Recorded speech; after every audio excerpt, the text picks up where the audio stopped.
आज के वीडियो में हम लोग कक्षा 8 सामाजिक एवं राजनीतिक जीवन के चौथे अध्याय न्यायपालिका इसके प्रश्नोत्तरों को देखने वाले हैं। पहला प्रश्न है, आप पढ़ चुके हैं कि कानून को कायम रखना और मौलिक अधिकारों को लागू करना न्यायपालिका एक मुख्य काम होता है। आपकी राय में इस महत्वपूर्ण काम को करने के लिए न्यायपालिका का स्वतंत्र होना क्यों जरूरी है?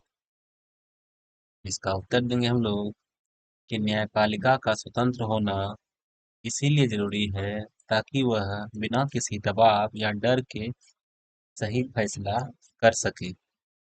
अगर न्यायपालिका सरकार या किसी नेता के दबाव में होगी तो वह लोगों को न्याय नहीं दे पाएगी और उसके मौलिक अधिकारों की रक्षा नहीं कर पाएगी। एक स्वतंत्र न्यायपालिका ही कानून का पालन करवा सकती है और जरूरत पड़ने पर सरकार के गलत कामों को रोक सकती है। चलिए, दूसरा प्रश्न है आपका कि अध्याय 1 में मौलिक अधिकारों की सूची दी गई है, उसे फिर से पढ़ें। आपको ऐसा क्यों लगता है कि संवैधानिक उपचार का अधिकार न्यायिक समीक्षा के विचार से जुड़ा हुआ है? इसका उत्तर देंगे हम लोग कि संवैधानिक उपचार के अधिकार हमें यह शक्ति देता है कि अगर हमारे मौलिक अधिकारों का उल्लंघन होता है तो हम सीधे अदालत में जाकर न्याय मांग कर सकते हैं। न्यायिक समीक्षा का मतलब है कि अदालत यह देखती है कि सरकार का कोई कानून या कोई काम संविधान के अनुसार है या नहीं। इस तरह हम कह सकते हैं कि संवैधानिक उपचारों का अधिकार और न्यायिक समीक्षा आपस में जुड़े हुए हैं और दोनों मिलकर नागरिकों के अधिकारों की रक्षा करते हैं। तीसरा प्रश्न है कि नीचे 3 स्तर के न्यायालय को दर्शाया गया है, प्रत्येक के सामने उसके न्यायालय के सुधा गोयल के मामले को क्या फैसला दिया और जवाब अन्य विधायी का करना। तो चलिए, हाँ देखिए, है ना, सबसे उच्च स्तर की सर्वोच्च न्यायालय, उसका उच्च न्यायालय और सबसे निचली अदालत। चलिए, तो इसमें उत्तर देखते हैं हम लोग कि निचली अदालत, सर्वोच्च न्यायालय और अब हम सुधा गोयल के आधार पर तीनों न्यायपालिकाओं के फैसले को क्रम से भरते हैं। तो सबसे पहले देखिए, निचली अदालत ने क्या किया था। सुधा गोयल के पति और सास ससुर को दोषी ठहराया और सजा सुनाया, है ना। लेकिन उच्च न्यायालय क्या करता है फिर कि निम्न अदालत के फैसला पलट देता है और पति और ससुराल वालों को बरी कर देता है। फिर वहीं सर्वोच्च न्यायालय क्या करता है, वो उच्च न्यायालय के फैसले को गलत ठहराया और पति और दो ससुराल वालों को दोषी मानते हुए सजा सुनाया। तो यह केस हमें दिखाता है कि न्यायपालिका के अलग अलग स्तरों पर फैसले बदल सकते हैं और अंत में सर्वोच्च न्यायालय का ही अंतिम फैसला होता है। चौथा प्रश्न है, सुधा गोयल मामले को ध्यान में रखते हुए नीचे दिए गए बयानों को पढ़िए, जो वक्तव्य सही है उन पर सही के निशान लगाइए और जो गलत है उसे ठीक करके लिखिए। तो सबसे पहला था कि आरोपी इस मामले को उच्च न्यायालय लेकर गए क्योंकि वे निचली अदालत के फैसले से सहमत नहीं थे। इसका उत्तर होगा सही। दूसरा प्रश्न है इसमें ख नंबर कि वे सर्वोच्च न्यायालय के फैसले के खिलाफ उच्च न्यायालय में चले गए। गलत है ना, क्योंकि सर्वोच्च न्यायालय देश की सबसे बड़ी अदालत है, उसके फैसले के खिलाफ उच्च न्यायालय नहीं जाया जा सकता है। अगर आरोपी सर्वोच्च न्यायालय के फैसले से संतुष्ट नहीं है तो दोबारा निचली अदालत में जा सकता है नहीं, है ना। यही बात हो गया, क्योंकि सर्वोच्च न्यायालय का फैसला अंतिम होता है, उसके बाद निचली अदालत में नहीं जाया जा सकता है। फिर पांचवा प्रश्न है कि आपको ऐसा क्यों लगता है कि 1980 के दशक में शुरू की गई जनहित याचिका की व्यवस्था सबको इंसाफ दिलाने के लिहाज से एक महत्वपूर्ण कदम थी। तो इसके क्या कारण थे, तो इसके निम्न कारण हम लोग लिखेंगे। सबसे पहला लिखेंगे कि इसके द्वारा सर्वोच्च न्यायालय ने न्याय तक ज्यादा से ज्यादा लोगों की पहुंच स्थापित स्थापित करने का प्रयास किया, है ना, स्थापित करने का प्रयास किया। न्यायालय ने किसी भी व्यक्ति या संस्था को ऐसे लोगों की ओर से जनहित याचिका दायर करने का अधिकार दिया है जिससे अधिकारों का उल्लंघन हो रहा है।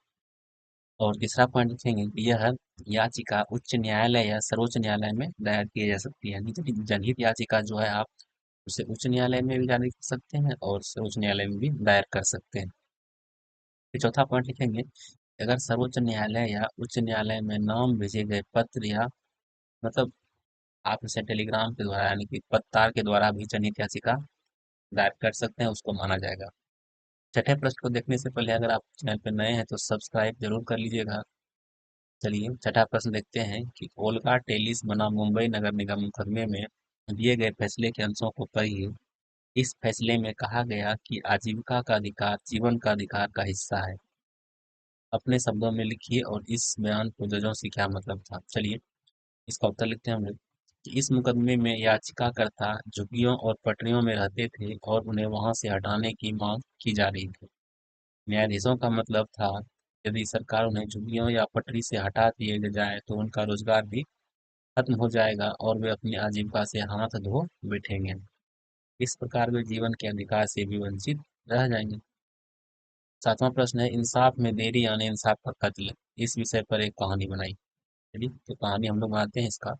अपने मन से आप भी कहानी बना सकते हैं। जैसे देखिए उदाहरण के रूप में एक कहानी यहाँ मैंने बनाया कि गांव मीरपुर में एक गरीब किसान रामलाल अपने परिवार के साथ रहता था। उसकी थोड़ी सी जमीन थी जिसे उसने खून पसीने से सींच कर उपजाऊ बनाया था, लेकिन गांव के ही जमींदार के बेटे वीरू ने एक दिन जबरन उसकी जमीन पर कब्जा कर लिया।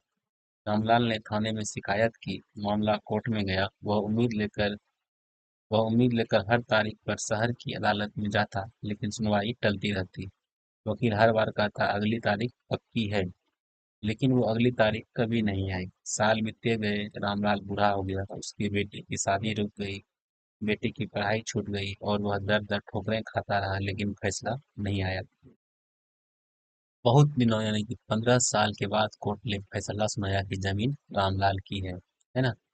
लेकिन तब तक वीरू ने उसकी जमीन पर मकान बना लिया था और रामलाल अब चलने फिरने लायक भी नहीं बचा था। जमीन तो उसका हो गया, लेकिन उसके परिवार को जो क्षति हुआ वो बहुत ज्यादा हो गया।